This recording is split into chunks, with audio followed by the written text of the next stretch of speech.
What up, Fight World? It's your boy Ego, and I'm back with a very special guest. I got my Bay Area brother, Karim Hard Hitter Mayfield. How you doing, man?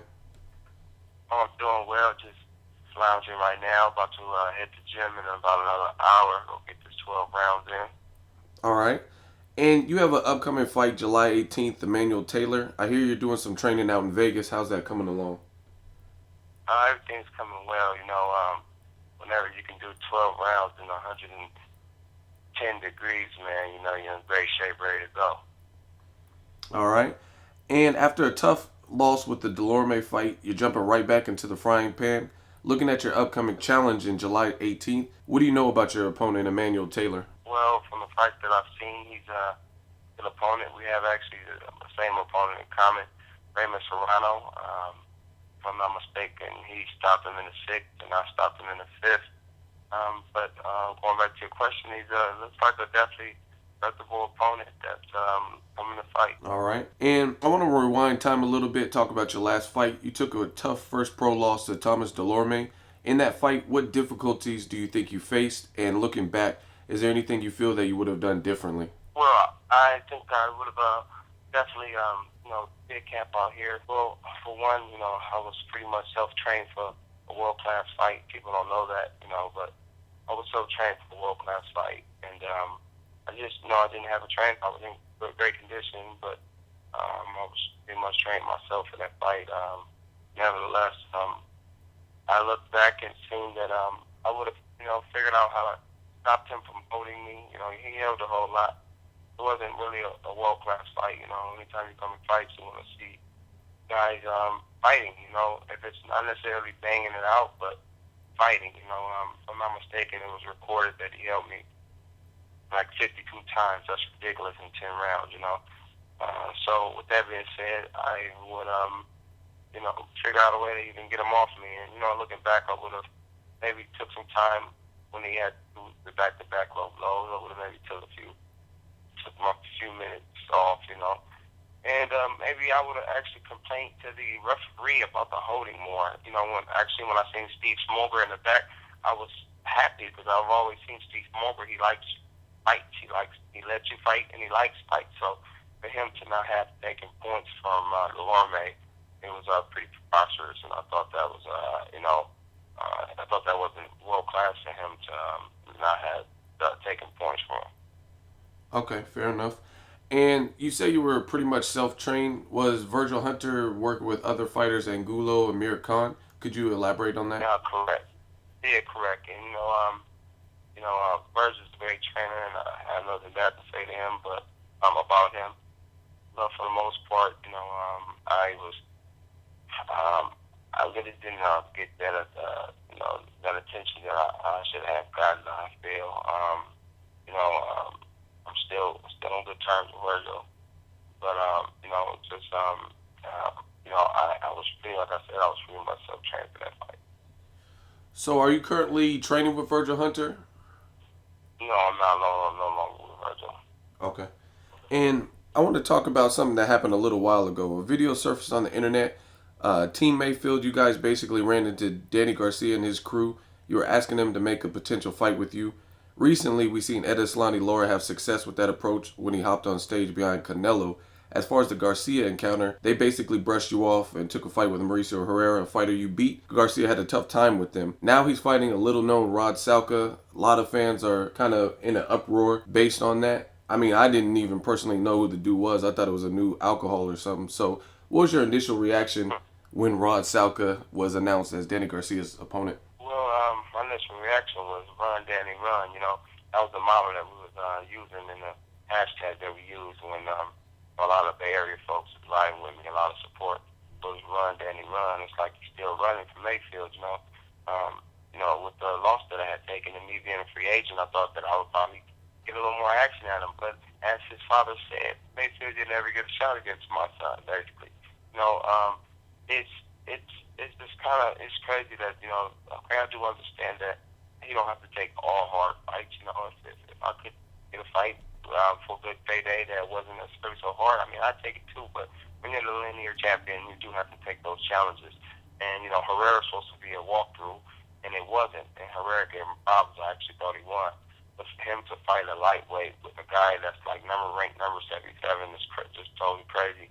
And you hear on the video when me and my brother Karim Mayfield approached Danny Garcia at the Mayweather press conference, his father was saying, "Get in the top 10 first. Get in the top 10." Okay. At that time, I was number 2 in the WBO and number 5 in the WBA, which made me top 10. And now he's fighting somebody that's not even in the top 10, 20, 30, 40, or 50. He's number 77. That's just ridiculous, man. It's not. So it gives a boxing game a black eye. All right. And I know you did some sparring. We talked last time, and you told me you sparred with Danny Garcia. Do you remember anything about that sparring session, those encounters?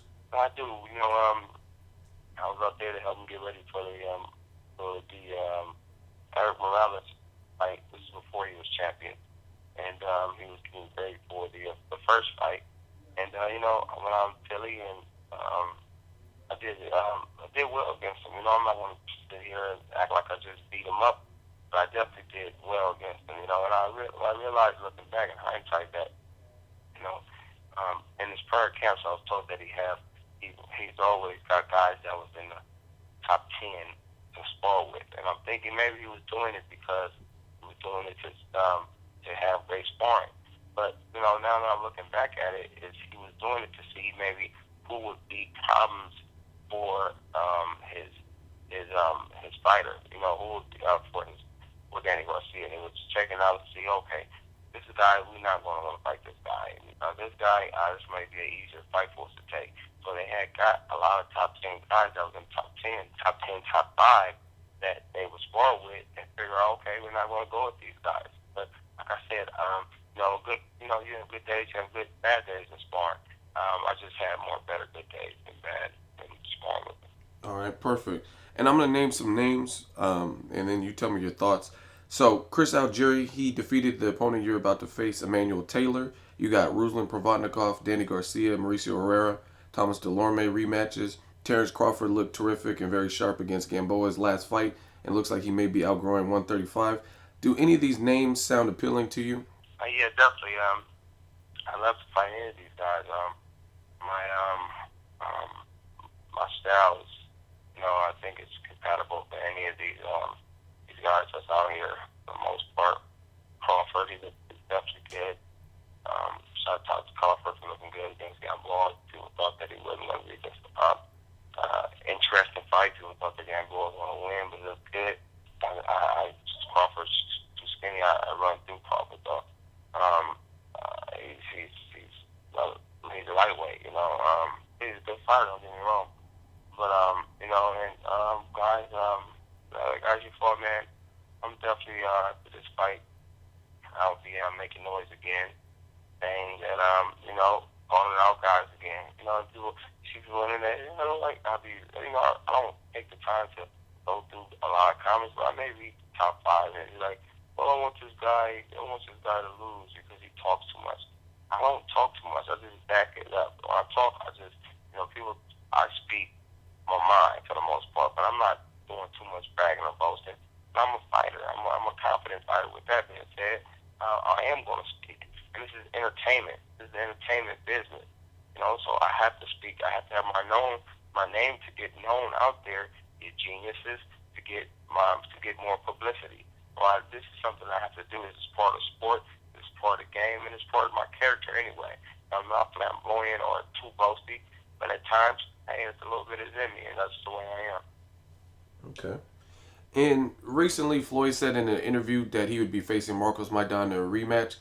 What did you think of the first fight, and what do you think of a rematch? I thought that was a good fight, man. I enjoyed it. People thought that he was going to blow through Maidana, but, if Maidana can throw over 100 punches around, anybody that can throw 100 hard punches around, he's going to give anyone a problem for the most part. So, with that being said, I thought that Mayweather pulled off, Maidana pulled off the first 5 rounds, and then Mayweather pulled off the last 7. But nevertheless, I see the fight actually maybe being a little closer this fight. I don't see what kind of adjustments that Floyd would make. Maybe besides holding more, he would probably be able to hold more. But depending on the ref, it'll dictate how the fight will go. I know that Floyd don't want to do Tony Weeks no more, because Tony was letting him fight, you know. But that being said, after this fight, I love to get in that camp because I can implement Marco's Madonna style a little bit with the unorthodox punches and the angles that they come out and the bullying style that he was implementing. So, hey, you know, right after this fight, I actually like to get in there with Floyd, man. Floyd, I may need to get in there to help you out with Madonna. Okay. So your former stablemate Amir Khan has recently been linked to a potential fight with Manny Pacquiao. Based on being in there with Amir Khan and spending time with him, how do you assess Amir Khan versus Manny Pacquiao? Man, that would be a good fight. You know, Amir Khan was definitely explosive. He's got bigger, he got huge, and you know, he definitely has some good power. And anytime you got somebody with speed, and he throws unorthodox punches also, it'd be a great fight. But I'm not actually so sure how his chin will hold up with Pacquiao, but I do see that being an explosive fight. Yeah, because you also spent some time sparring with Manny Pacquiao also, so I It agree. is true. It's true. And, you know, I was able to give Pacquiao some problems. But, you know, I sparred American, and they're both super fast. I see it being a fun fight to watch for sure. Definitely agree with you on that. And just being around Andre Ward in the Virgil Hunter camp, you spent some time with Andre Ward. He's been pretty inactive due to some legal processes. So, what would you say about Andre Ward's work ethic? Well, Andre Ward has, you know, out of all the champions that I've been around, I think Andre Ward has the best work ethic that that's out there. Honestly, you know, he has. I mean, the guy he just works his butt off. He just, you know, in the gym when he's not fighting, he's, you know, I remember he made a term. He said that he was some years ago he was sleeping. I think he had taken some time off, but he woke up. He called Virgil and said that he needed to get back to the gym because he felt like his opponents was creeping up on him. And you know that was funny to me because you know he felt like he was resting. When you rest, you rust. And I guess he felt that too much time off was too much rest. So he needs to get back in there. So man, the guy's work ethic is just is amazing, and I think nobody works any harder than Andre Ward in sport. Okay. And what can the fans expect from Karim Mayfield after his first pro loss, fighting Emmanuel Taylor July 18th? You can expect a punching, precision punching, power punching, precision placement performance. You know, that was pretty nice. Yeah. Anyhow, and you want to see a whole different Karim Mayfield. You know, I seen that he made a comment that, oh, he'll be right in front of me, and this will be a pretty much easier fight compared to the Algeria. Oh, no, it won't, buddy. No, it won't. All right. And last question, if you don't mind me asking, do you have a dedicated trainer now? Are you working with somebody particularly? Yeah, well, I've always been dedicated to Ben Batista, but for whatever reason, during the time that I had, like, my last camp, I had too many things to take care of in the Bay Area. Like Virgil has always been like sort of more so like the overseer, but Ben has always been in my corner from day one. And he will always be in my corner. But nevertheless, you know, he moved out to Las Vegas, so when I have things to take care of in the city, San Francisco Bay Area, I had a lot of important things, and at the time, and but now, and Virgil, you know, in a perfect world, Virgil would have been a guy that was like sort of helping me out during that time, and then I come out here to get focused in Vegas where I am now. But Brian Schwartz, he's been doing a great job of helping me out during the time that I'm in the Bay Area. But you know, I definitely do like coming out here. It's a lot more serene, and you know, I can get away from the fans, and I can get away from my family, and just focus in and hone into my skill, and you know, lock down things. But for the most part, when I'm in the Bay Area, Brian Schwartz, Undisputed Boxing, is the man for the job, helping me out. But as I said, Ben Batista's been there since day one, and he will remain to be there. And I mean, he's the chief guy. Right on. Yeah, Ben follows me on Instagram, so shout out to Ben. And where can fans follow you and stay up to date with Karim Mayfield? And you guys can follow me at Kareem hard hitter Mayfield. It's a long Instagram name, but that's me, Kareem Hard Hitter Mayfield, and Twitter, Kareem Mayfield 1. I'm a cool cat, you can get at me. I'm real down to earth, real hilarious, man, and you get at me, ask me questions. I'm gonna get back at you like it's nothing. That's what we do. That's what real people do, real things. I agree, man. Just want to thank you for your time. I wish you luck July 18th. I look forward to seeing your return fight, and I'll be in touch with you. Thanks for having me. Shout out to Team Snack, Vicky Conti, and the whole Team Snack team for helping out. Like that, the whole nine. We appreciate you, bro. Oh, one more better entertainment, man. My big bro. That's my manager. Shout out. Wow, bro. All right, man.